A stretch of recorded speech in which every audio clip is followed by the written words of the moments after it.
नमस्कार दोस्तों, मैं मनीष जोशी और स्वागत है आपका हमारे चैनल टीच मी डेली में। आज का जो हमारा टॉपिक है उस टॉपिक का नाम है स्टेटमेंट एंड अजम्पशन। हिंदी में कहूं तो कथन एवं पूर्व धारणाएं। अजम्पशन जो टॉपिक है हमारा वो लॉजिकल रीजनिंग का एक इंपॉर्टेंट टॉपिक है जो SSC, bank PO, railway, LIC, UPSC, state level, इन सभी कॉम्पिटिटिव एग्जाम्स में आपको देखने को मिलता है। अब सबसे पहले हम ये समझते हैं कि what is an assumption. Assumption होता क्या है? जैसा कि मैंने दो डेफिनेशन बोर्ड पे लिखी हुई है। पहला है N assumption is something which the reader assume on the basis of the information given in the statement. कथन में दी गई जानकारी को पढ़ के रीडर जो समझता है कि कोई भी काम किस वजह से हुआ या कोई भी बात किस वजह से बोली गई, उसी को हम पूर्व धारणा या अजम्पशन कहते हैं। दूसरा है अजम्पशन इज समथिंग सपोज्ड और टेकन फॉर ग्रांटेड। इस टेकन फॉर ग्रांटेड को मैंने अंडरलाइन भी किया है। क्यों किया है ये भी समझ लीजिए। सपोज का मतलब तो वही जो पुरानी डेफिनेशन में हमने देखा कि पढ़ना है और पहले के बारे में सोचना है। टेकन फॉर ग्रांटेड मतलब कुछ चीजों को पहले से ही मान के चलना। मैं पहले ही मान के चलूंगा कि अगर मैंने ये काम किया है तो मेरी थिंकिंग ऐसी होगी। तो जब हम कुछ चीजें पहले से मान के चलते हैं उसको भी हम अजम्पशन कहते हैं। अदरवाइज हम स्टेटमेंट को पढ़ते हैं और सोचते हैं कि ये स्टेटमेंट क्या सोच के कही गई होगी, उसी को पूर्व धारणा कहते हैं। जैसा कि नाम से ही पता चल रहा है, पूर्व धारणा मतलब पहले सोची गई कोई भी बात, कि मैंने पहले कुछ सोचा उसके बाद काम किया, उसी को हम अजम्पशन कहते हैं। अब आज के इस वीडियो में हम अजम्पशन कैसे करना है, इसके क्वेश्चंस कैसे आते हैं, कौन से अजम्पशन सही होते हैं या अजम्पशन कब गलत होते हैं, ये सब कुछ सीखेंगे। आप इस वीडियो को अंत तक जरूर देखिए। मैं उम्मीद करता हूं कि इस वीडियो को अंत तक देखने के बाद आप अजम्पशन के क्वेश्चन ऑलमोस्ट सभी आराम से कर लेंगे। ठीक है, तो अब हम इसके सबसे पहले कुछ पॉइंट्स देखेंगे कि अजम्पशन में हमें करना क्या होता है। तो सबसे पहले देखिए, सबसे मेन पॉइंट अगर मैं आपको कुछ बताऊं तो अजम्पशन में बस आप अजम्पशन को दो पी की सहायता से अच्छे से समझ सकते हैं।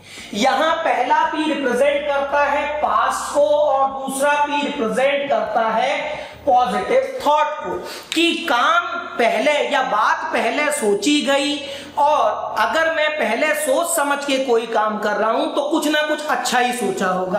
तो अजम्पशन हमेशा पहले की बात और हमेशा पॉजिटिव बात होती है, ये हमें समझना है। इसके बाद अजम्पशन को करते समय सबसे इंपॉर्टेंट कॉन्सेप्ट या ट्रिक कहिए तो वो ये है कि स्टेटमेंट में जो भी काम बोला गया है, कोई वार्निंग दी गई है, कोई नोटिस है, किसी एडवर्टाइजमेंट के बारे में आपसे कहा गया है, तो आपको बस इतना एज्यूम करना है कि ये नोटिस किसी और ने नहीं, मैंने खुद लिखा है।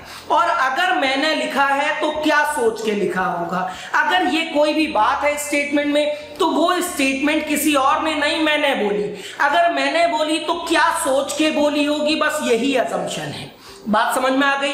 काम करने से पहले की सोच को पूर्व धारणा कहते हैं, कि किस सोच के साथ हमने काम किया। ये इसका थीम लाइन या इसका बेसिक कॉन्सेप्ट है। अगर बस आप इतना कॉन्सेप्ट भर भी समझ लें कि स्टेटमेंट में जो भी काम हुआ है वो किसी और ने नहीं, मैंने खुद या आपने खुद किया है, तो क्या सोच के काम किया होगा, वहीं से आपके अजम्पशन 90% एक्यूरेसी आ जाएगी। बात समझ में आ गई? तो अब हम कुछ पॉइंट्स टू रिमेंबर देखेंगे कि कब अजम्पशन सही होता है, कब अजम्पशन गलत होता है, या कौन सा अजम्पशन सही होता है या कौन सा अजम्पशन गलत होता है। उसके लिए कुछ बेसिक पॉइंट्स हैं। उन पॉइंट्स को समझने के बाद आप बहुत अच्छे से इजीली और बहुत क्विक इसके आंसर कर पाएंगे। तो चलिए आप देखते हैं पॉइंट्स टू रिमेंबर। तो चलिए अब हम देखते हैं कुछ पॉइंट्स टू रिमेंबर जहां पर हमारे अजम्पशन हमेशा सही होते हैं। वो कौन से पॉइंट्स हैं जब हमारे अजम्पशन सही होते हैं। तो देखिए पहला पॉइंट है, N assumption is always positive regarding the completion of work favouring the executor. इस सिंगल पॉइंट में एक्चुअल में हमारे 3 पॉइंट आए हैं। पहला है कि assumption is always positive, assumption हमेशा पॉजिटिव होता है, जैसा कि मैंने आपको डेफिनेशन के टाइम में भी बताया था कि कुछ भी अगर हम पहले सोच के काम करेंगे तो कुछ ना कुछ अच्छा सोचेंगे।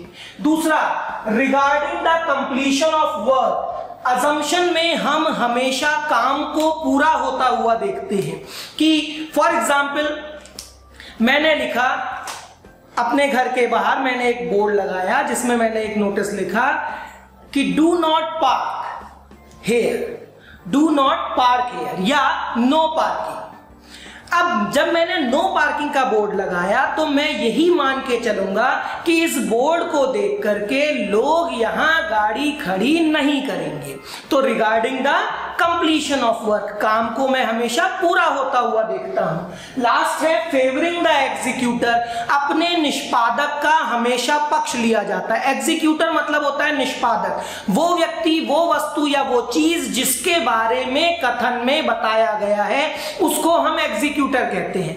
तो एग्जीक्यूटर का हमेशा क्या किया जाएगा, फेवर किया जाएगा, कभी भी उसका अपोज नहीं किया जाएगा। और अगर अपोज हो रहा है तो यहीं पर पॉइंट क्लियर हो गया, अगर हमारे अजम्पशन में एग्जीक्यूटर का अपोज हो रहा है तो वो अजम्पशन हमेशा गलत होगा।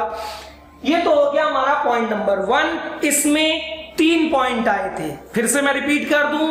Assumptions are always positive regarding the completion of work favoring the executor। हमें हमेशा जो भी पूर्व धारणाएं हैं वो पॉजिटिव होंगी, उसमें हम काम को पूरा होता हुआ देखेंगे और हमेशा अपने एग्जीक्यूटर का फेवर करेंगे। सेकेंड पॉइंट आता है, request advice order is considered as fulfilled in the case of assumption। पूर्व धारणाओं में हम निवेदन, सलाह और आदेश हमेशा मान के चलते हैं कि ये मान लिए जाएंगे। यही 3 पॉइंट हैं जिसको हम टेकन फॉर ग्रांटेड भी लेते हैं कि मैं पहले से ही मान के चलूंगा कि अगर स्टेटमेंट में रिक्वेस्ट की जा रही है तो फॉर एग्जांपल मैंने आपको बताया भी था अजम्पशन में क्या करना है, हमें अपने आप को मान के चलना होता है कि मैं ही वो व्यक्ति हूं जो काम कर रहा है। फॉर एग्जाम्पल आपने किसी बंदे से रिक्वेस्ट करी कि प्लीज आप मेरा ये काम कर दो, तो किस उम्मीद के साथ रिक्वेस्ट करी कि वो व्यक्ति आपका वो काम कर देगा। इसका मतलब अगर कोई भी व्यक्ति रिक्वेस्ट करेगा तो वो इसी उम्मीद से रिक्वेस्ट करेगा कि उसका काम पूरा हो जाएगा। अगर आप अपने छोटे भाई को सलाह देते हैं कि भाई ऐसा मत कर, ऐसा कर, तो उसका तो कुछ अच्छा सोचते हुए सलाह दे रहे होंगे, और सलाह क्या सोच के दे रहे होंगे कि वो व्यक्ति आपकी सलाह मानेगा।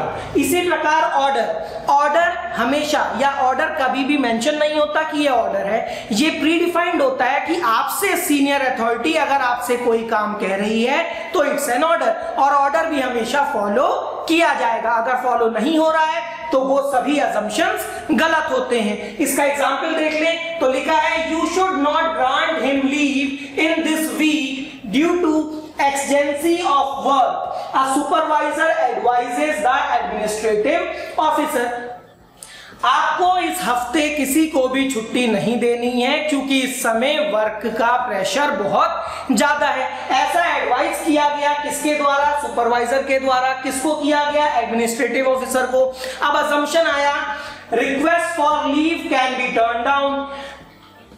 लीव की जो रिक्वेस्ट है उसको हम खारिज कर देंगे, तो ऑब्वियसली ये असम्पशन सही हो जाएगा क्योंकि इसी चीज की रिक्वेस्ट करी गई थी या इसी चीज की एडवाइस की गई थी, हमने वो काम कर लिया, तो असम्पशन हमारा सही हो गया।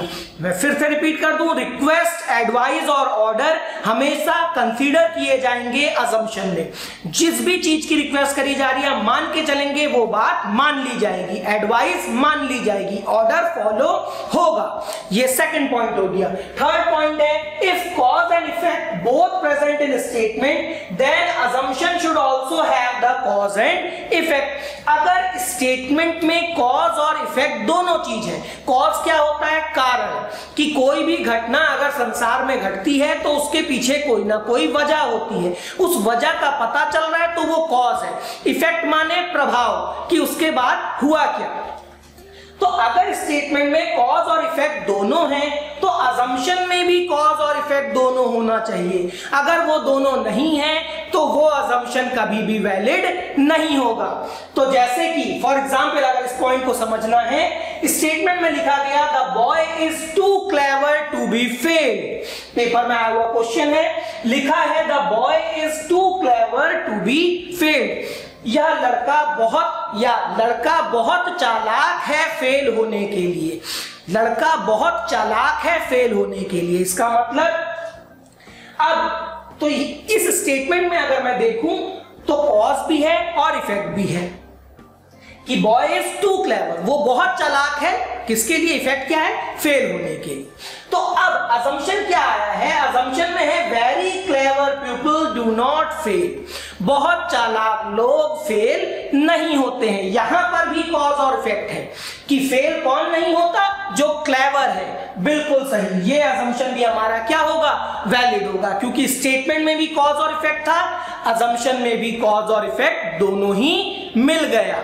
ठीक है, तो इस तरीके से ये 3 पॉइंट अगर आपने याद रख रखे हैं तो ध्यान रखना, अजम्पशन हमेशा वैलिड होते हैं इन तीनों पॉइंट में। और अगर इन तीनों पॉइंट की बात करूं तो इसमें सिंगल में खुद में 3 पॉइंट हैं, यहां पर भी 3 पॉइंट है कि रिक्वेस्ट है, एडवाइस है, ऑर्डर है, ये एक सिंगल पॉइंट हो गया।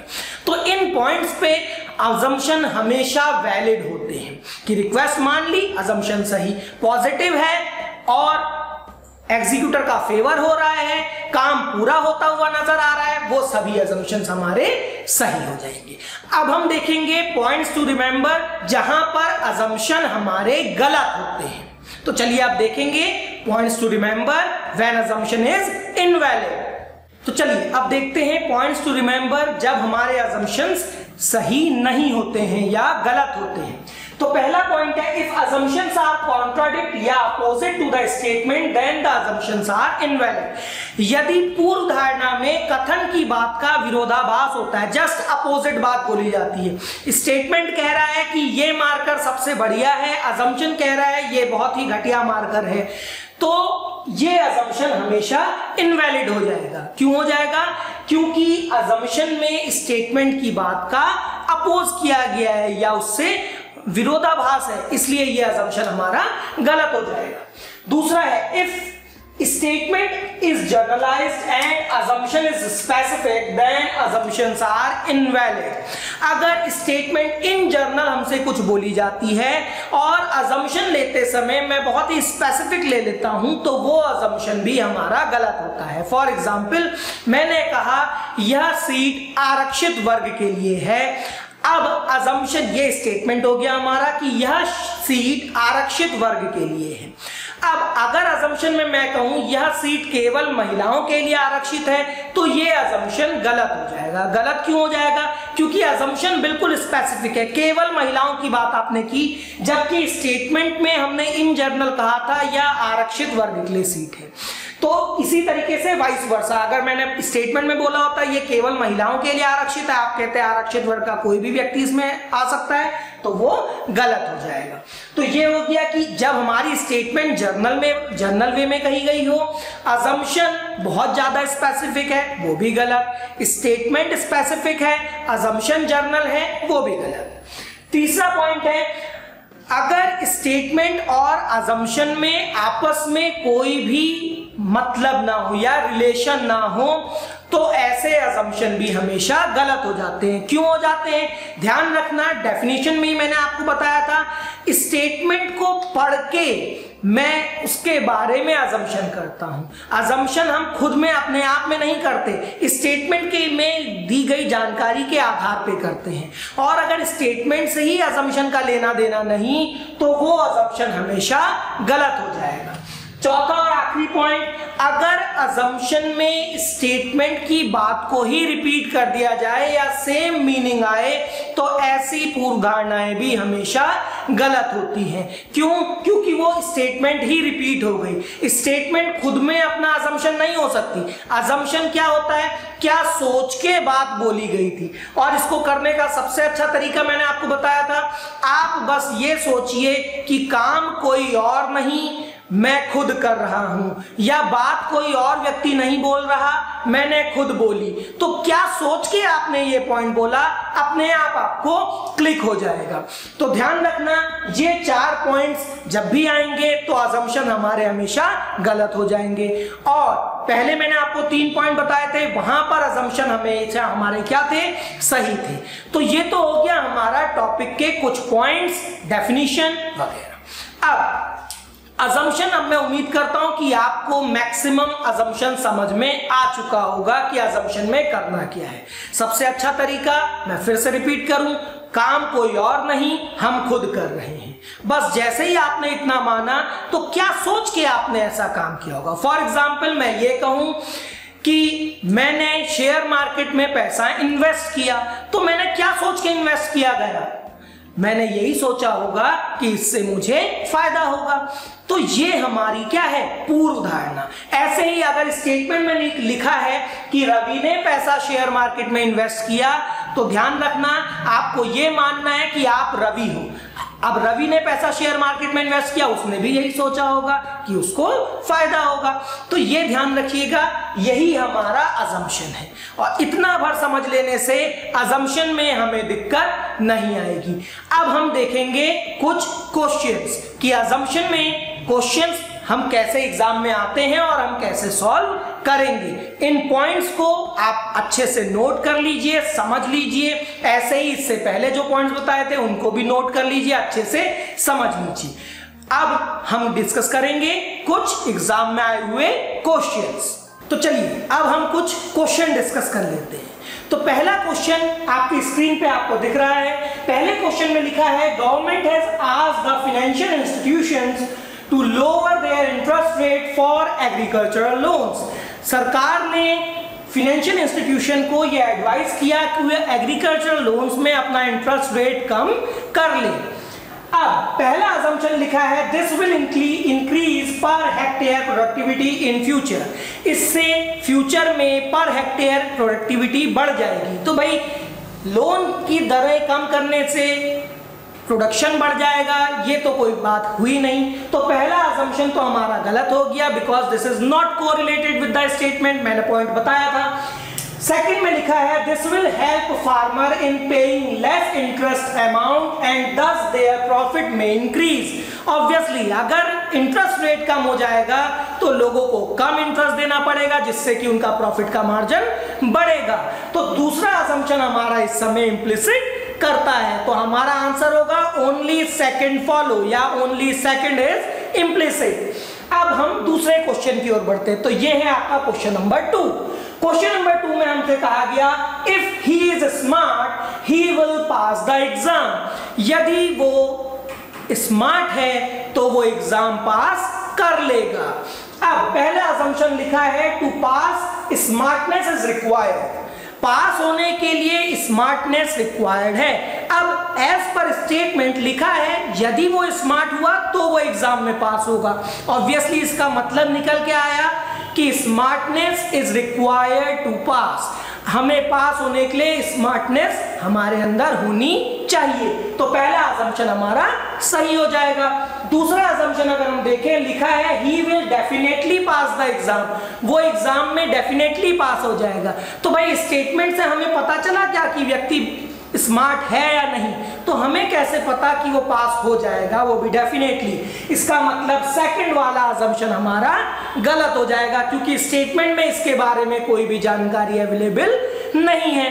तो चलिए अब बढ़ते हैं क्वेश्चन नंबर 3 की ओर। 3 में जाने से पहले मैं फिर क्लियर कर दूं, हमारा आंसर होगा इसमें ओनली 1। तो चलिए अब देखते हैं क्वेश्चन नंबर 3।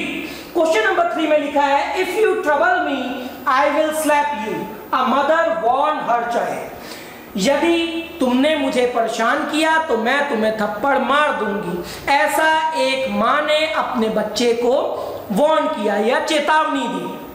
अब पहला असम्पशन अगर मैं पढ़ता हूं, लिखा है with the warning the child may stop troubling her. Obviously अगर हम खुद किसी को चेतावनी देंगे तो क्या सोच के चेतावनी देंगे कि व्यक्ति पे इस बात का असर पड़ेगा, वो ऐसा काम नहीं करेगा।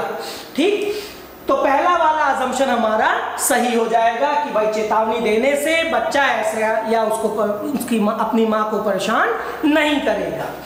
दूसरा है all childrens are basically naughty. सभी बच्चे साधारण तौर पे क्या होते हैं, शरारती होते हैं। भाई ऐसा इस स्टेटमेंट से पता चल रहा है कि सभी बच्चे शरारती होते हैं? नहीं पता चल रहा। मतलब इस असम्पशन का स्टेटमेंट के साथ कोई लेना देना नहीं, दिस इज नॉट कोरिलेटेड। तो ये असम्पशन भी हमारा गलत हो जाएगा। तो हमारा आंसर आएगा ओनली वन इज इम्प्लिसिट।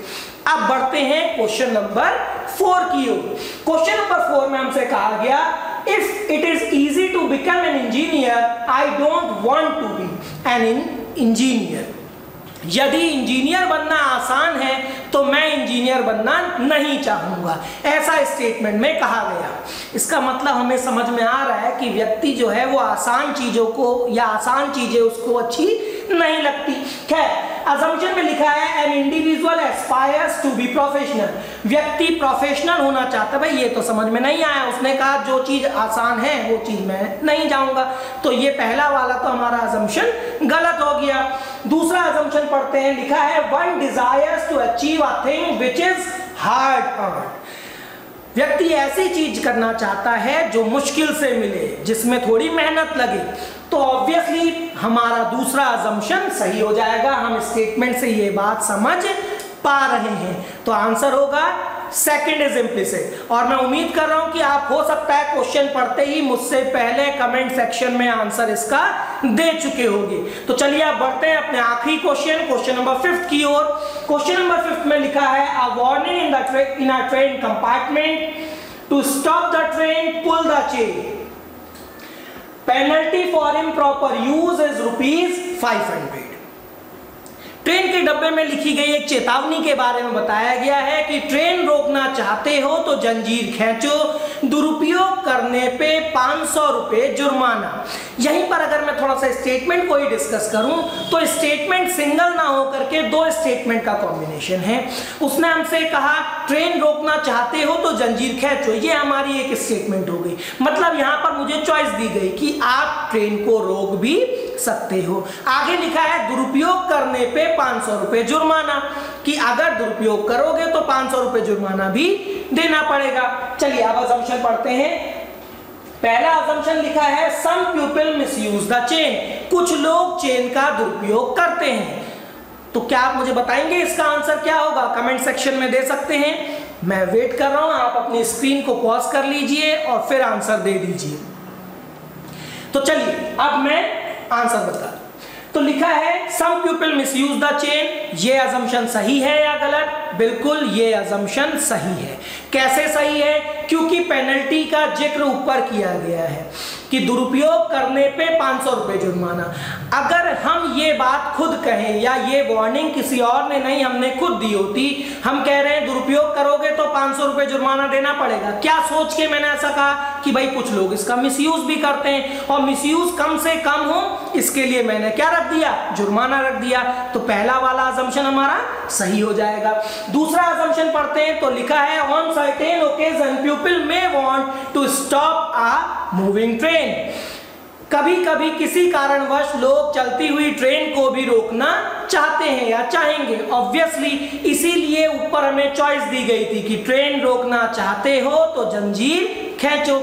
इसका मतलब यहां से हमारा दूसरा असम्पशन भी सही हो जाएगा और फाइनली हमारा आंसर हो गया बोथ इम्प्लिसिट। दोनों के दोनों असम्पशन इस समय बिल्कुल करेक्ट है। तो अब मैं उम्मीद करूंगा कि वीडियो अगर आपने पूरा देखा है तो अब आप असम्पशन के क्वेश्चंस ट्राई कीजिए, क्वेश्चन कीजिए। मैं उम्मीद करूंगा कि मैक्सिमम क्वेश्चन आप इजीली करते चले जाएंगे।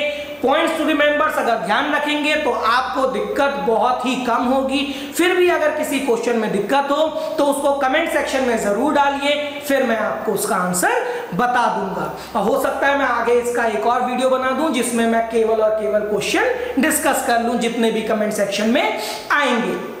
अगर आपको हमारा आज का ये वीडियो पसंद आया तो वीडियो को लाइक जरूर कीजिए। अभी तक भी अगर आपने हमारे चैनल टीच मी डेली को सब्सक्राइब नहीं किया है तो चैनल को सब्सक्राइब कीजिए और साथ ही बने बेल आइकन पे क्लिक करके नोटिफिकेशन को ऑल पे सेट कीजिए ताकि भविष्य में इसी तरीके के और भी इंटरेस्टिंग वीडियोस आप तक सबसे पहले पहुंचे।